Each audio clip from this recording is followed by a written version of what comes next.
Patrick Cohen. Bonjour Anis Mbida. Bonjour Patrick, bonjour à tous. Ce matin, vous nous parlez d'une innovation qui pourrait changer l'ambiance sonore des hôpitaux. On veut remplacer les alarmes actuelles par des sons plus agréables. Oui, et c'est vraiment une super idée. Vous êtes peut-être déjà allé aux urgences. Je ne sais pas si vous vous souvenez ça fait du bip bruit. bip, oui. C'est infernal, écoutez.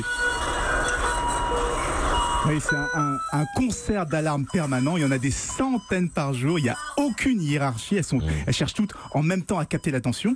Du coup, pour le personnel médical, ça devient une sorte de bruit de fond. Ils mettent plus de temps à réagir et finissent carrément parfois à les ignorer, ce qui conduit à des drames. Eh bien, un musicien américain, Joel Beckerman, a décidé de recomposer les sons des appareils médicaux pour les rendre à la fois plus supportables et plus utiles. L'objectif, c'est de pouvoir distinguer beaucoup plus facilement les alarmes critiques et en finir avec la cacophonie actuelle. Ça alors, on peut écouter ?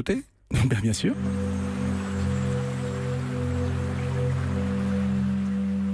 Alors pour les non-initiés, on a l'impression d'entendre une banale musique relaxante. Oui, ça comme va dans alerter quelqu'un, ça ? Non, ça c'est pas l'alerte. En fait, chaque son correspond à un appareil et tous se mélangent pour créer cette ambiance un peu harmonieuse. Et du coup, le rythme cardiaque par exemple, la saturation d'oxygène deviennent une espèce de mélodie.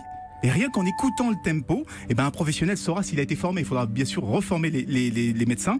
Il saura directement à l'oreille si quelque chose ne va pas. Mais alors justement, les alarmes en cas de problème, comment ça se passe ? Il y en aura toujours des alarmes. C'est juste que tous les sons n'ont pas encore été définis. Vous savez, aujourd'hui, c'est un travail de longue haleine puisqu'il implique à la fois les hôpitaux, tous les fabricants d'appareils médicaux, avec cette ambition, arriver à définir un langage commun, un peu comme dans l'aviation. Vous savez qu'aujourd'hui, n'importe quel pilote peut rentrer dans n'importe quel cockpit d'avion et comprendre tout de suite une alarme rien qu'à son bruit.